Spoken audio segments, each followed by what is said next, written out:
Assalamualaikum warahmatullahi wabarakatuh. Salam satu hobi. Kembali lagi di channel saya Bonsai Gembong, Teman Bonsai. Kali ini saya mau sedikit membahas untuk teknik cara sambung sisip. Dijamin 90% 95% berhasil ya. Saya sudah melakukan di bahan bonsai waru India. Ini saya mau melakukan teknik sambung sisip tahap lanjutan karena saya terlepas dari untuk pembahasan nanti sambung sisip ya. Ini keluar dari jalur itu dan saya mengambil inisiatif untuk melakukan sambung sisip karena saya melakukan agar tim tumbuh titik tunas itu gagal. Di video sebelumnya sudah saya sampaikan untuk cara menumbuhkan titik tunas yang kita inginkan berhasil, sudah saya berbagi untuk teman-teman. Nanti bisa dilihat di bawah deskripsi, di akhir video nanti ada untuk cara menumbuhkan titik tunas yang kita inginkan pada bahan bonsai waru. Ternyata ada dua alternatif untuk teknik itu, saya ada melakukan kesalahan. Yang pertama, seandainya kita mau menumbuhkan tumbuh titik tunas baru, perlu batang yang tua ya. Kalau batang muda sangat kemungkinan kecil kurang berhasil karena tanpa mata tunas. Berarti kita kalau pengen menumbuhkan titik tunas baru pada bahan bonsai waru di sembarang tanpa mata tunas bisa, tapi perlu batang yang berkarakter tua. Ini sudah saya praktekkan di lahan dan saya sedikit mempelajari karakter ID pohon khususnya waru, baru sedikit ya. Dan saya juga banyak praktek juga untuk ke belakangnya masih saya coba untuk di lahan. Nanti saya terus berbagi untuk teman-teman. Oke, kita lihat bahannya seperti apa. Untuk bahan ini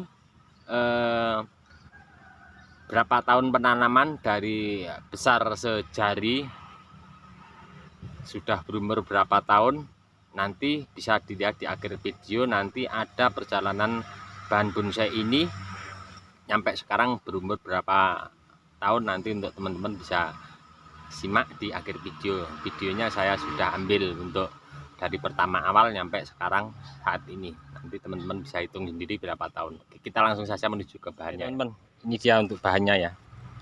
Berapa tahun bahan ini saya program dari sejari, nanti bisa dilihat di akhir video ya. Sampai sekarang berapa tahun teman-teman bisa dilihat.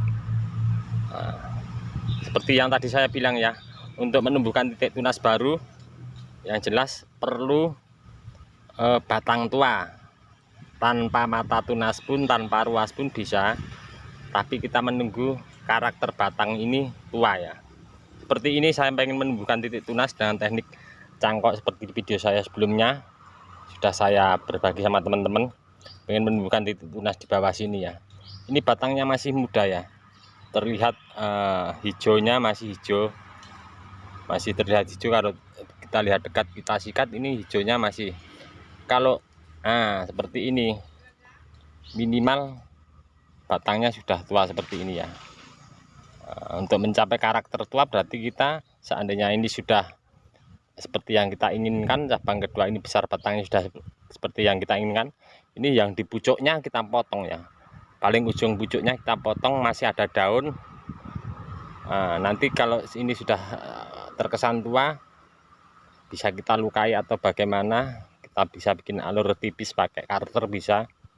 Kalau sudah mencapai maksimal seperti ini warnanya ataupun seperti ini, saya akan tunjukkan untuk teman-teman yang saya sambung sisip.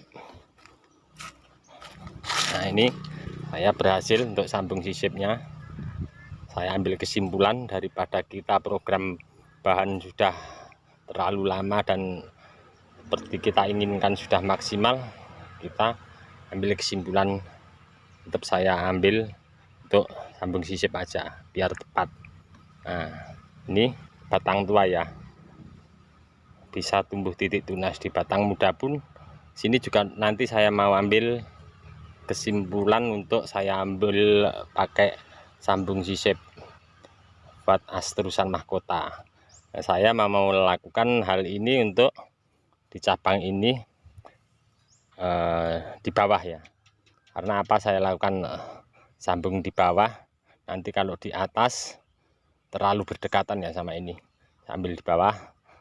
Saya tidak mengambil kesimpulan ini sendiri ya untuk sambung sisipnya di tepatnya di mana, berapa sambung sisipnya. Saya banyak rekan-rekan orang senior belajar main ke sini, enaknya titik tumbuhnya ditaruh di mana, terus sebelah mana. Saya banyak sekali berkonsultasi untuk bahan ini, banyak sekali yang mengarahnya ke, tidak satu dua orang ya, banyak sekali teman-teman senior yang sini main mengarahkannya di bawah sini satu saja katanya. Nah, ini saya mau berbagi untuk teman-teman cara bagaimana untuk sambung sisip supaya berhasil, padahal ini di lahan yang los ya, kalau siang panas dari pagi nyampe sore. Oke, langsung saja saya mau mengerjakan ini, mudah-mudahan nanti bermanfaat untuk teman-teman ya. Oke, saya akan coba untuk lakukan pemotongan dulu.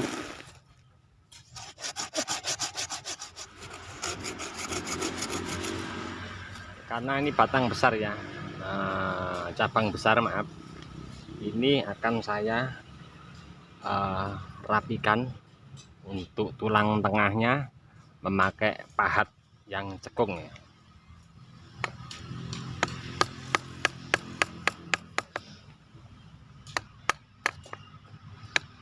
Oke teman-teman, sudah saya lakukan pemahatan. Untuk tahap berikutnya ini untuk kulit luarnya akan saya bersihkan. Saya deranya pakai karter, maaf karternya hilang kemana enggak tahu, di tempat bak saya alat enggak ada, lupa naruh mungkin kemarin. Saya bersihkan pakai karter sederhana saya besoknya untuk kulit luarnya, karena ini tentunya banyak sekali jamur-jamur ya. Oke, ini sudah saya bersihkan pakai peso karter tadi, sudah saya cuci pakai air, pakai sikat halus.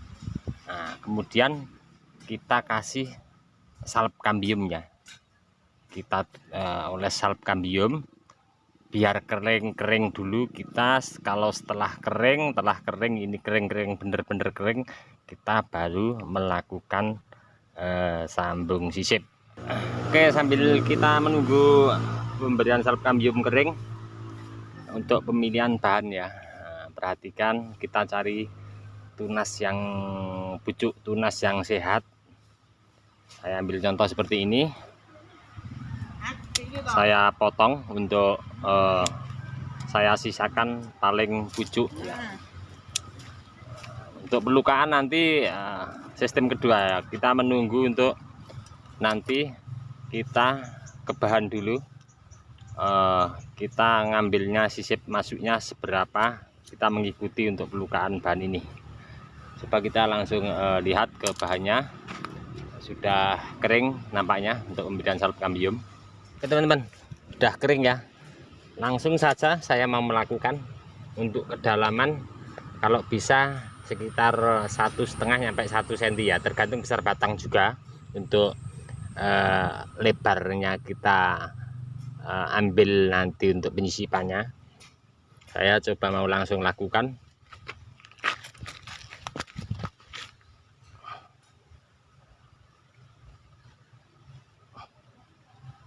Teman-teman, udah ya, saya lakukan seperti ini.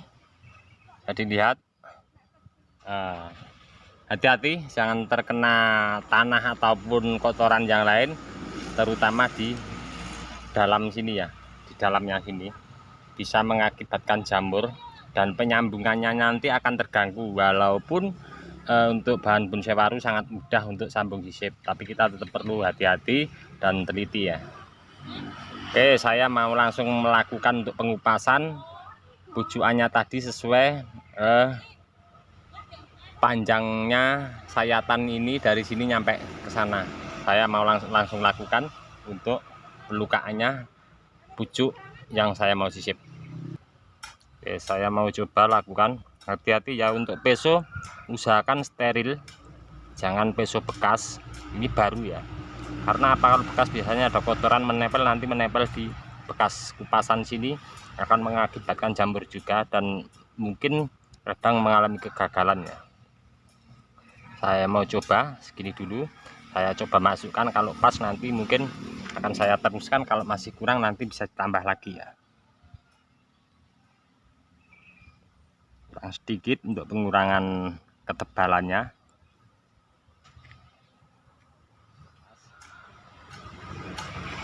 Saya mau lakukan untuk pembalutan ya. Oke, seperti biasa hati-hati ya untuk pembalutan.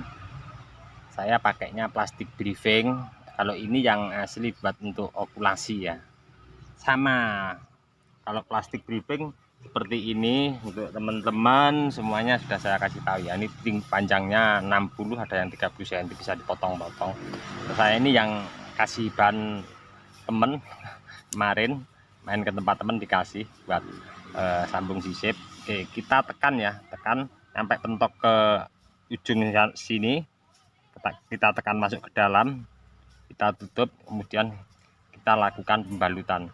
Untuk pembalutan usahakan ya teman-teman ya, jangan terlalu kencang banget ya, standar saja untuk ini kulitnya naiknya ke atas.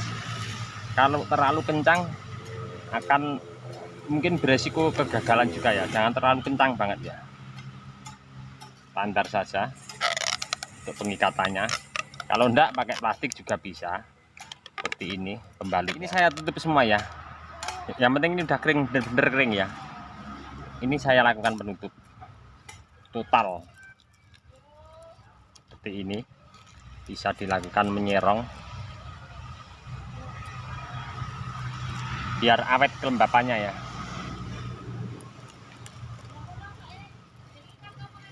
Ini sudah selesai ya untuk sambung sisip. Untuk pembalutan perlu diperhatikan untuk teman-teman, kadang sering mengalami kegagalan ya. Seandainya kita sayatnya sekian, penyayatannya ya, untuk lebarnya sekian, bukan lebar ya, panjangnya sekian, penutupnya plastik nyampe sekian ya, jadi harus tertutup semua untuk bekas sayatannya. Oke, ini tinggal lakukan penyungkupan. Ini di lahan full panas harian ya, saya sudah lakukan berhasil di sini. Di tempat los juga panas juga, ini sudah berhasil. Ini sambung sisip untuk penutup ya. Penyungkupan, penutupan itu perlu sangat, karena sambung sisip harus di tempat teduh ya teman-teman. Selesai ya, perlu diperhatikan ya untuk pengikatan, kadang juga sering mengalami kegagalan teman-teman, yang khususnya untuk pemula ya, kadang sering mengalami kegagalan. Keseluruhan dari awal pengerjaan sampai akhir perlu diperhatikan. Ini penyungkup terakhir tadi yang di depan sudah saya jelaskan, untuk apa yang sudah saya praktekkan di atas sana. Sambung sisip berhasil dari awal. Ini yang terakhir, plastik jangan sampai ada yang berlubang ya. Pengikatan di sini, nah, jangan terlalu kencang banget ya, jangan terlalu siset erat banget, karena akan mengganggu asupan nutrisi ini naik untuk ke penyambungan titik pucuk tunas yang kita sisip. Jangan terlalu erat banget penalinya, pengikatnya. Kalau terlalu erat banget, contohnya seperti kita pengawatan ya, nah, pengawatan seperti ini akan mengalami luka dan ada pengembangan pada batang seperti ini. Jadi pengikatnya jangan terlalu erat banget, sedang saja. Yang penting berulang-ulang, terus angin usahakan jangan masuk, plastik jangan berlubang. Kita cek nanti sore atau 3 jam 4 jam lagi, kalau ini ada pengembunan ya, penguapan, biasanya akan plastik bening ini akan terlihat kusam. Itu berarti normal ya untuk penguapannya di dalam. Oke, untuk langkah terakhir saya akan lakukan penutupan. Saya sederhana penutupannya, pakai topi bekas. Nah, kalau banyak untuk sambung sisipnya tentunya atas pakai paranet, kita rangkap, tergantung kita paranetnya mempunyai ukuran berapa. Kalau paranet kan masing-masing ya, ada yang berapa persen untuk sinar masuk ke dalam. Oke, ini langsung saya akan melakukan penutupan untuk sambung sisip ini. Oke teman-teman, selesai ya, sudah saya kasih penutup. Ini di tempat full panas kita harus selalu kontrol ya. Apabila nanti terjadi panas full nyampe super ekstrim, usahakan kita lakukan penyemprotan kabut air di atas sini sama tanah di bawah. Kenapa? Karena untuk sambung sisip di tempat los seperti ini perlu suhu yang dingin ya. Lain lagi kalau bahan kita bisa taruh di tempat teduh. Dan satu lagi ini saya kurangi daun-daun daripada cabang-cabang yang sudah subur. Kenapa saya kurangi? Nah, biar asupan nutrisi tidak habis diambil sama daun-daun yang ada di cabang-cabang ini, biar bisa terbagi asupan nutrisinya ke cabang yang kita sambung sisip. Oke teman-teman, kiranya cukup sekian dulu. Mudah-mudahan ini tadi bermanfaat untuk kita semua. Kita tetap sama-sama belajar, dan saya akan terus berbagi untuk teman-teman. Salam satu hobi, salam budidaya. Assalamualaikum warahmatullahi wabarakatuh.